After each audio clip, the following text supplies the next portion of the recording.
Marcus Webb had seen desperation before in the frontier trading posts that dotted the outer rim colonies, but nothing quite like the scene unfolding in front of Hendrick Station's food distribution center.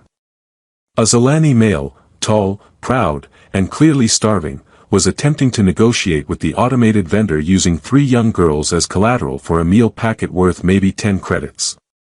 System does not recognize organic assets as valid currency, the vendor's synthetic voice announced with mechanical indifference. Please provide approved payment methods or Colonial Authority assistance vouchers.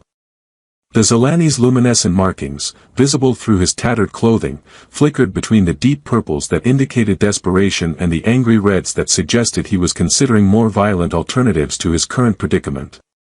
Marcus should have minded his own business. 43 years of trading in frontier space had taught him that survival often depended on not getting involved in other people's problems. But watching a grown male try to barter his children for food violated something fundamental in Marcus's understanding of basic decency. Problem with the vendor? Marcus asked, approaching the group with the careful casualness of someone who'd learned to defuse tense situations through experience rather than training. The Zalani turned, his large golden eyes taking Marcus's measure with the kind of assessment that warrior species performed automatically. The 3 girls, clearly his daughters based on their similar luminescent patterns, clustered closer to their father, their own markings cycling through colors that Marcus couldn't interpret but which obviously indicated fear. Human vendor refuses honest trade, the Zalani said in heavily accented standard. I offer valuable assets for sustenance. Machine lacks wisdom to recognize worth. Marcus glanced at the valuable assets in question. The eldest girl appeared to be in her mid-teens by human standards, tall and graceful with the kind of ethereal beauty that made Zalani females prized as exotic dancers in the more disreputable entertainment districts. The middle girl was perhaps 12 or 13, already showing the artistic inclinations common to her species as she absently traced geometric patterns in the air with fingers that left brief trails of bioluminescent light. The youngest couldn't have been more than 10, small even for a Zalani child, with markings that shifted colors rapidly in what Marcus recognized as emotional distress. What kind of trade are you proposing? Marcus asked, though he suspected he already knew and didn't like where this was heading. Daughters for food credits. Temporary arrangement until clan situation improves. The Zalani's voice carried the careful dignity of someone trying to maintain pride while discussing the unthinkable. Humans appreciate Zalani aesthetic qualities. Fair exchange for immediate nutritional assistance. Marcus felt his stomach turn. You're trying to sell your daughters. Not sell. Trade. Honorable transaction according to Zalani custom when male cannot provide proper care. The alien's markings shifted to defensive oranges. Better they serve useful purpose than starve with useless father. The eldest girl said something in rapid Zalani that sounded like pleading. Her father's response was sharp, final, and caused all 3 girls' luminescent patterns to dim with what was obviously resignation.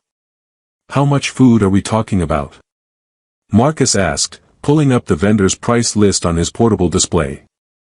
Standard family nutrition packet. 7 days sustenance for adult male. The Zalani's voice cracked slightly. Not enough for 4 individuals. Daughters must find alternative arrangement. Marcus looked at the price display. 9 credits and 47 cents for a week's worth of basic nutrition paste and vitamin supplements. Less than he'd spent on ship's coffee that morning. And you're offering all 3 of them for 10 credits worth of food? Desperate circumstances required desperate solutions. The Zalani straightened, trying to maintain dignity in an inherently undignified situation. Human receives valuable assets. I receive opportunity to survive until clan circumstances improve. Honor preserved for all parties. Marcus looked at the 3 girls, beautiful, terrified, and about to be handed over to a stranger for the price of a cheap meal. The eldest was staring at him with an expression that mixed hope with resignation, as if she'd learned not to expect rescue but couldn't quite stop herself from wanting it.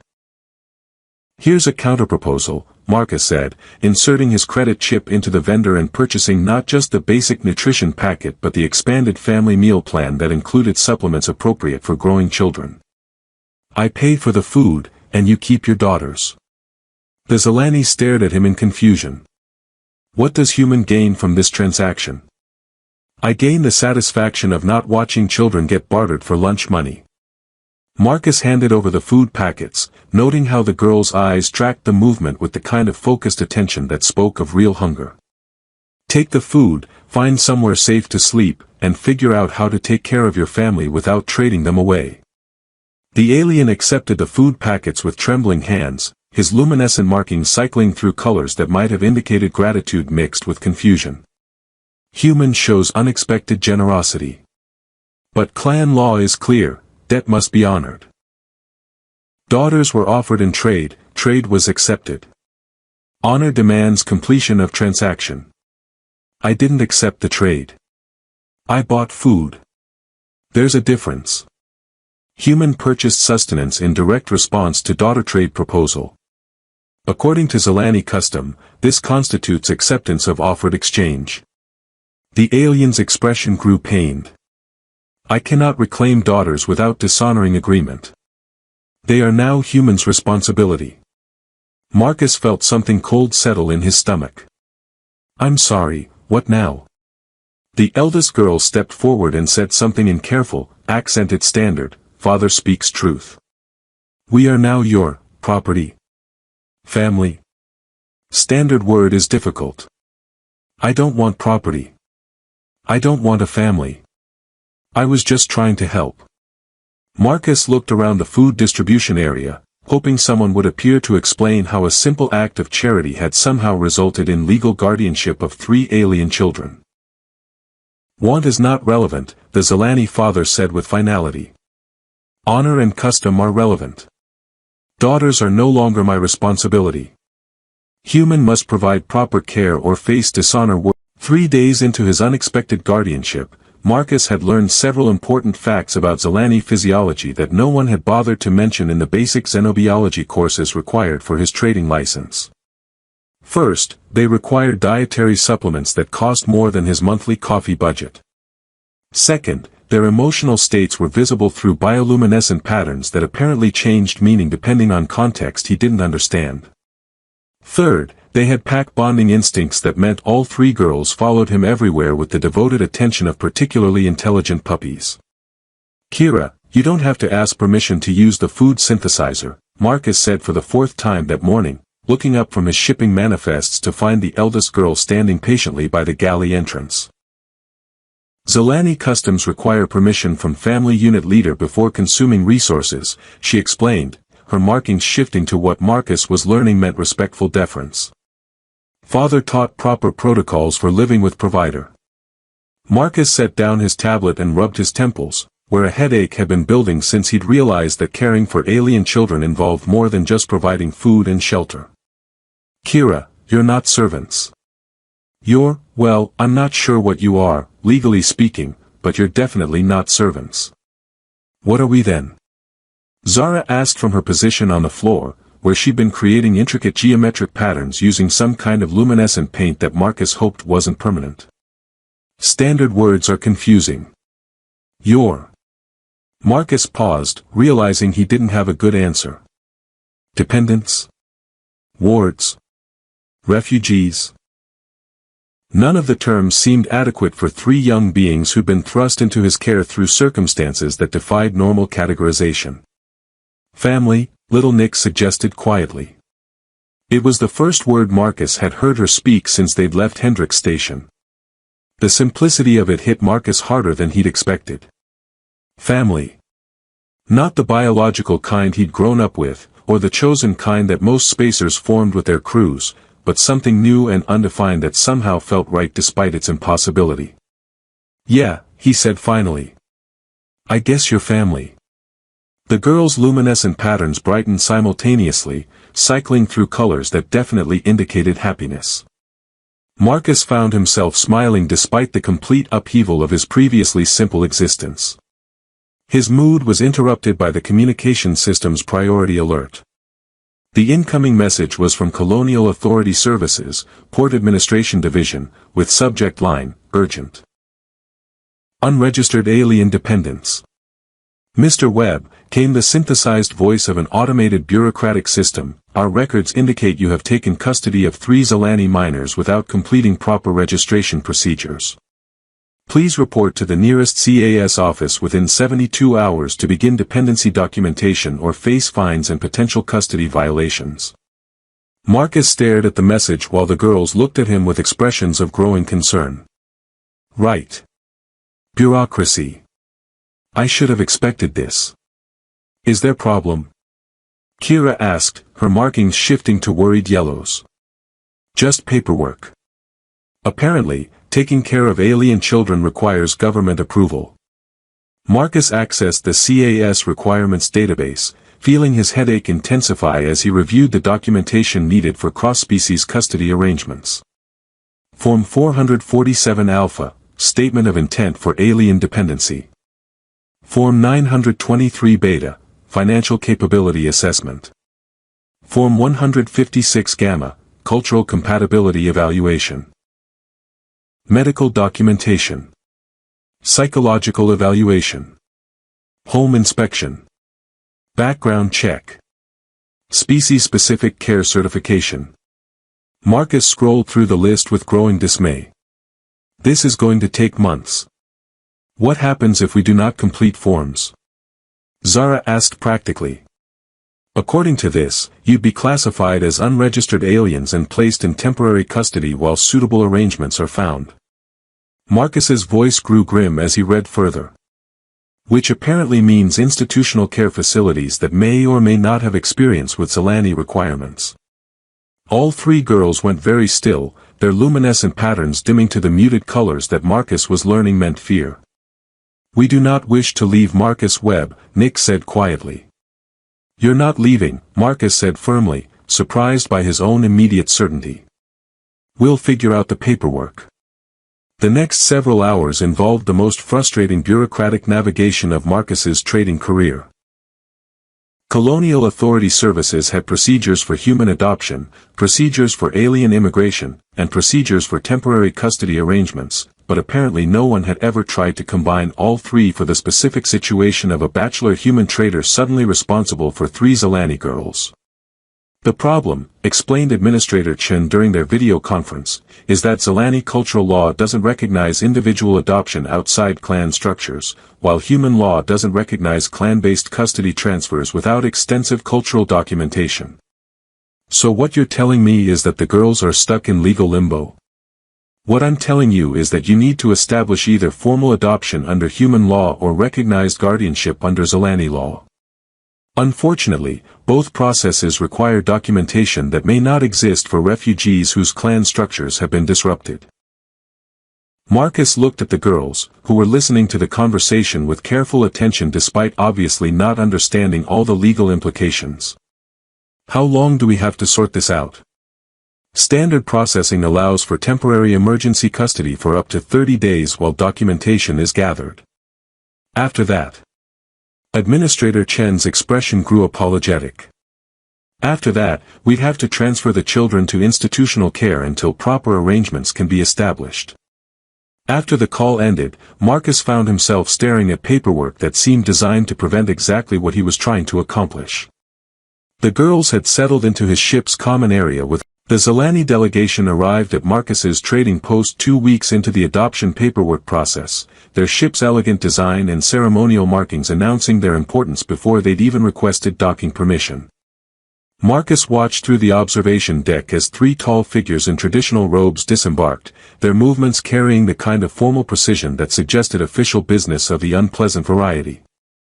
Kira, he called to the eldest girl, who was helping Zara install her latest artistic lighting modifications in the common area.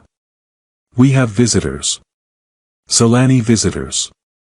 The effect on all 3 girls was immediate and alarming. Their luminescent patterns shifted to colors Marcus had never seen before, deep, dark hues that spoke of fear mixed with something that might have been shame.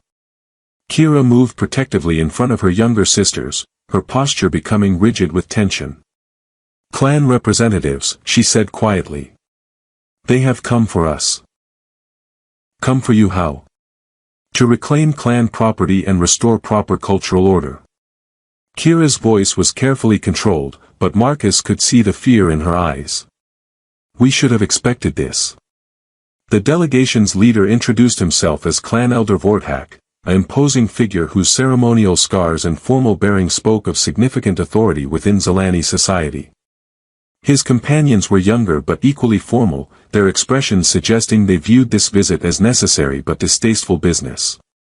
Human Marcus Webb, Vorthak began without preamble, you possess daughters of Clan Theresen in violation of proper cultural protocols. We have come to rectify this situation. I don't possess anyone, Marcus replied carefully. I'm the legal guardian of 3 girls whose father placed them in my care. Keth Theresen acted outside his authority when he abandoned his daughters to alien custody. His actions do not constitute legitimate transfer of clan lineage. Vorthak's tone suggested he was reciting established law rather than engaging in negotiation. The daughters must return to proper Zalani upbringing within the refugee community. Marcus glanced at the girls, noting how they'd clustered together behind him with the kind of defensive positioning that suggested this wasn't a welcome reunion. And if they don't want to go? Want is not relevant to proper cultural development. The daughters require education in traditional Zalani customs, preparation for appropriate marriage arrangements, and integration into clan structures that preserve our cultural heritage. Vorthak's expression suggested that Marcus's question was evidence of human failure to understand basic civilization. Human custody cannot provide these necessary elements. Marriage arrangements? Marcus's voice sharpened. Their children. They are daughters of significant bloodline approaching age of clan contribution. Arrangements must be established while proper political alliances remain possible. One of Vorthak's companions stepped forward, consulting what appeared to be a genealogical database. Kira possesses the mathematical aptitude necessary for engineering clan advancement. Zara displays artistic abilities valuable for cultural preservation. Even young Nick shows potential for the empathic skills that could benefit diplomatic negotiations. Marcus felt something cold settle in his stomach as he realized the girls weren't just being reclaimed for cultural reasons, they were being reclaimed as political assets. So you're planning to marry them off for clan advantage? We are planning to honor their heritage through appropriate contribution to Zalani continuity. This is proper treatment of valuable clan resources. Vorthak's tone suggested that human failure to understand this was evidence of cultural inadequacy. Your custody, while well-intentioned, cannot provide the cultural education necessary for proper Zalani development. What if I don't agree to hand them over? Human law recognizes cultural authority in matters of alien minors. Colonial authority services will support Zalani clan authority over human adoption preferences. Vorthak produced official documentation that appeared to support his claims. Additionally, continued resistance to proper cultural authority could result in legal complications for your trading operations. Marcus looked at the legal documents, noting their official seals and complex language that seemed designed to overwhelm rather than clarify. Then he looked at the girls, whose luminescent patterns were now cycling through colors that definitely indicated distress. Can I have a few minutes to discuss this with Kira, Zara, and Nyx? Brief consultation is acceptable. However, delay will not alter the requirements of proper cultural authority. Vorthak gestured for his companions to wait in the docking bay. We will prepare transport arrangements while you explain the situation to the daughters. Once the delegation had withdrawn, Marcus turned to face 3 pairs of golden eyes that were looking at him with desperate hope mixed with resigned acceptance. Okay, he said quietly. Tell me what I need to know about these marriage arrangements. Kira's explanation was delivered with the kind of clinical detachment that suggested she'd been preparing for this possibility since childhood. Zalani clans arrange marriages to preserve genetic advantages and establish political alliances. Females are evaluated for their potential contributions to clan advancement and matched with males whose lineages complement their abilities. And you'd have no choice in who you marry. Choice is considered selfish when clan survival is at stake. Zara's voice was bitter. Traditional Zelani females accept arrangements that benefit the greater community. What about what you want for your own lives? What we want is to stay with Marcus Webb, Nick said simply. But wanting and having are different things for Zelani daughters. Marcus looked at these three extraordinary young beings, Kira with her brilliant mathematical mind, Zara with her innovative artistic vision, Nyx with her remarkable empathic abilities, and realized that returning them to traditional Zelani society would waste their potential in service of cultural preservation that valued conformity over individual development. Here's what's going to happen, he said finally. We're going to continue with the adoption paperwork, and I'm going to fight the clan's authority claim through every legal channel available. Marcus Webb cannot win against clan authority, Kira said sadly. Zelani law is clear about proper custody of cultural resources. Maybe not. But I can make the process complicated enough to buy time while we explore alternatives. Marcus activated his communication system, placing calls to legal advocates who specialized in interspecies custody disputes. And while I'm doing that, I want you three to document everything you've accomplished since coming to live with me. Improved trade efficiency, technical innovations, artistic contributions, everything that demonstrates your value as individuals rather than just clan assets. You would fight clan authority for us? Zara's luminescent patterns brightened with something that might have been hope. I would fight anyone who wants to treat you as property instead of people. Marcus's voice carried conviction that surprised even him. You're not clan The legal hearing that would determine the girl's future was held in the Colonial Authority's mediation chamber on Hendrick Station, with representatives from Human Law, Zelani Cultural Authority, and interspecies advocacy groups participating via holographic projection. Marcus sat beside his daughters, he'd grown comfortable thinking of them that way, while Clan Elder Vorthak presented his case with the methodical precision of someone accustomed to winning such disputes. The evidence is clear, Vorthak argued, displaying genealogical charts and cultural documentation. These daughters carry bloodlines essential to Zelani cultural continuity. Their mathematical, artistic, and empathic abilities represent genetic heritage that must be preserved through proper clan integration and marriage arrangements. The human mediator, Administrator Chen, reviewed the documentation with obvious discomfort. Mr. Webb, do you contest the clan's claim to cultural authority over these minors?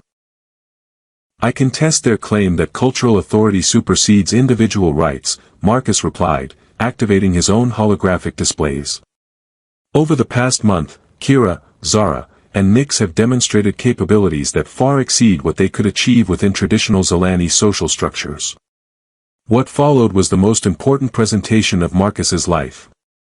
Kira stood to explain how her mathematical innovations had revolutionized trade route efficiency across 3 star systems, her calculations now being adopted by other traders who'd seen the improved results. Zara displayed her technical artwork, showing how her aesthetic sense combined with engineering principles to create designs that were both beautiful and functionally superior to conventional systems. Even little Nyx contributed, demonstrating her empathic abilities by accurately reading the emotional states of everyone in the chamber and explaining how those insights could improve interspecies negotiations. These capabilities, Marcus argued, are being developed and enhanced through human educational approaches that encourage individual excellence rather than conformity to traditional roles. Returning them to traditional Zelani society would limit their potential in service of cultural preservation that values stability over innovation. Innovation is not the highest value, Vorthak countered. Cultural continuity ensures species survival. Individual excellence that divorces children from their heritage creates isolation and social dysfunction. What about what the girls want for themselves? Marcus asked. Children cannot make informed decisions about complex cultural requirements. They must be guided by adult wisdom and traditional knowledge. Vorthak's tone suggested that this was self-evidently true. Human emotional attachment clouds judgment about proper development needs. Administrator Chen turned to the girls. Kira, Zara, Nyx. You understand that this decision will determine your legal custody arrangements for the foreseeable future. Do you wish to express your own preferences? Kira stood with the poise she developed over weeks of helping Marcus with increasingly complex negotiations. We wish to remain with Marcus Webb, who treats us as individuals capable of choosing our own contributions to society rather than assets to be managed for other people's benefit. We want to continue learning and creating without being limited by traditions that don't recognize our specific abilities, Zara added, her luminescent patterns cycling through determined colors. We want to be family with someone who sees us as people worth protecting rather than resources to be optimized, Nick said quietly. Vorthak's expression grew stern.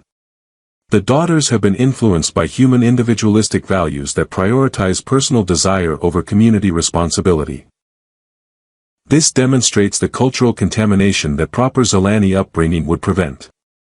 Or, suggested the interspecies advocate who'd been observing the proceedings, it demonstrates successful integration of the best aspects of both cultures, Zelani capabilities enhanced by human educational approaches that encourage individual excellence. The debate continued for hours, with legal precedents, cultural traditions, and individual rights being weighed against each other in ways that seemed to have no clear resolution. Marcus found himself alternating between hope and despair as the arguments shifted back and forth. The turning point came when Administrator Chen asked about the girl's father. Ketharison's current status is irrelevant to clan authority, Vorthak said dismissively. His abandonment of proper responsibility forfeited his voice in custody decisions. Actually, it's quite relevant, Marcus said, producing documentation he'd spent weeks gathering. Because Ketharison didn't abandon his daughters. He chose to honor their best interests over traditional expectations. Marcus had found Ketharison 3 weeks after their initial encounter, working manual labor jobs in the worst sections of the refugee district and sending every credit he earned to support other Zelani families who'd lost their primary providers. The conversation had been difficult, but enlightening. He told me, Marcus explained to the chamber, that watching his daughters thrive with educational opportunities and individual freedom that Zelani society couldn't provide convinced him that his sacrifice was worthwhile. 1 year after the legal hearing that had officially made them a family, Marcus stood on the observation deck of their expanded trading vessel, now equipped with research laboratories, educational facilities, and living spaces that accommodated both human and Zelani needs, watching his daughters coordinate a complex diplomatic negotiation between 3 species who'd been on the verge of trade war just days earlier. The mathematical modeling suggests that all 3 parties can achieve their economic objectives through coordinated resource sharing rather than competitive extraction, Kira explained to the holographic conference, her calculations appearing in 3-dimensional displays that made the benefits of cooperation visually obvious.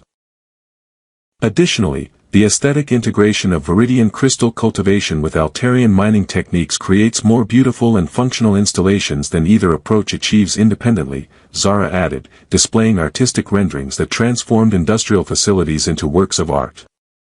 Most importantly, Nix concluded, her empathic abilities allowing her to address each delegation's underlying emotional concerns, the fear that cooperation will result in cultural absorption is preventing you from seeing opportunities for mutual enhancement rather than cultural replacement.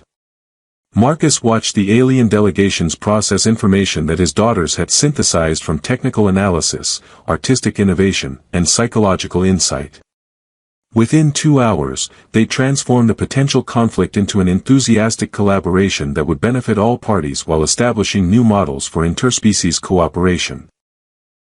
Not bad for a day's work, he said as the conference concluded with signed agreements and expressions of gratitude from all 3 delegations. We are becoming quite efficient at this, Kira observed with satisfaction, her luminescent patterns cycling through the confident colors that indicated successful problem solving.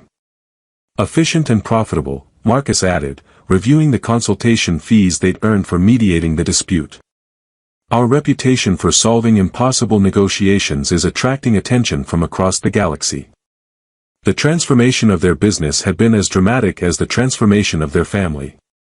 Marcus's simple trading operation had evolved into something unprecedented, a combination of commercial enterprise, research facility, and diplomatic service that leveraged the girls' extraordinary abilities while providing them with the freedom to develop their potential without traditional constraints. Father, Zara said, using the title that had become natural over the months of legal proceedings and daily life together, we have received another communication from the Zelani Council.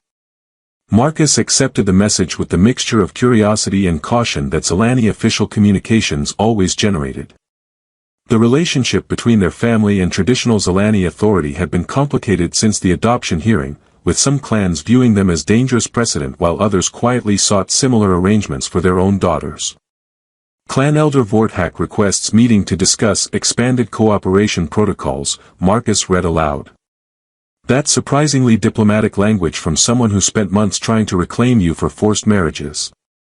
Perhaps he has reconsidered his position based on observable evidence, Kira suggested with the scientific objectivity she applied to most situations. Or perhaps he's realized that our success makes traditional approaches look inadequate by comparison, Nix added with the psychological insight that consistently surprised adults who underestimated her age. The meeting, conducted via secure holographic connection, revealed that the Zalani Council's position had indeed evolved significantly since their legal challenge. The success of the Webtherasin family unit has created complications within traditional clan structures, Vorthak admitted with obvious reluctance. Young Zalani females are increasingly questioning arranged marriage protocols and requesting educational opportunities similar to those provided to Kira, Zara, and Nix. And this is a problem because? Marcus asked. It is a problem because clan authority depends on traditional social structures that prioritize community stability over individual innovation. Vorthak's expression suggested he was discussing a regrettable but necessary truth. However, it is also an opportunity because your daughter's achievements demonstrate that Zalani genetic heritage can be enhanced rather than diminished through alternative development approaches. What are you proposing? Formal recognition of the Webtherasin model as an acceptable alternative to traditional clan upbringing, with your family serving as consultants for other cross-species adoption arrangements. Vorthak paused, clearly struggling with concepts that challenged everything he'd been trained to believe. Additionally, we propose educational exchange programs that would allow other young Zalani to experience human learning approaches while maintaining connection to their cultural heritage. Marcus looked at his daughters, noting their mixed reactions to the proposal. Kira seemed intellectually intrigued by the challenge of systematic reform. Zara appeared excited about the artistic possibilities of cultural integration. Nix looked concerned about the emotional complexities that such changes would create for families caught between traditional and innovative approaches. We'd be pioneering a new model for interspecies family structures, Marcus said slowly. We would be proving that the best way to honor genetic heritage is to allow it to flourish through optimal development environments, Kira corrected with her characteristic precision. We would be helping other families discover what we've learned, that love and support matter more than traditional categories, Zara added with artistic eloquence.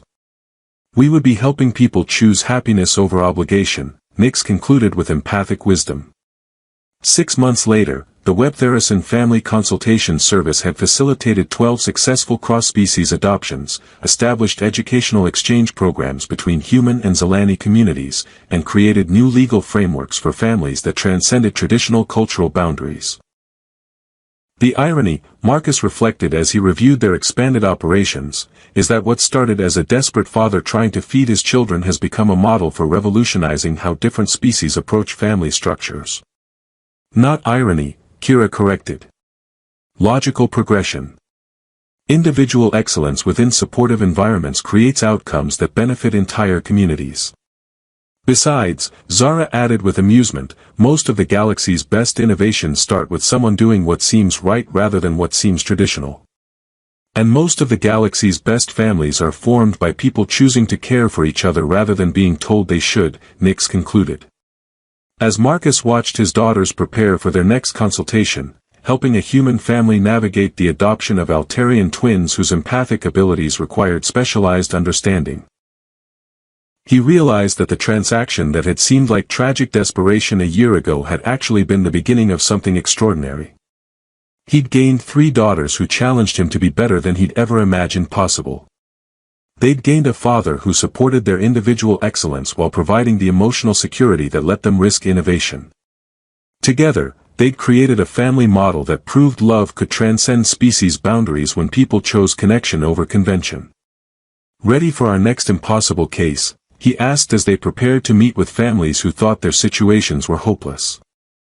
"Ready for whatever challenge allows us to help people discover what they're capable of becoming," Kira replied with scientific confidence.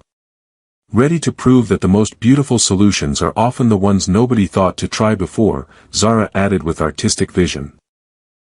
"Ready to show people that choosing love over fear makes everything possible," Nyx concluded with empathic certainty. Marcus smiled, looking at the three extraordinary young women who taught him that the most valuable inheritances weren't the ones you received, but the ones you chose to protect and nurture until they became something greater than anyone had imagined possible. The desperate father who tried to trade his daughters for a meal had given Marcus the greatest gift of his life, the opportunity to discover that family wasn't about biology or tradition.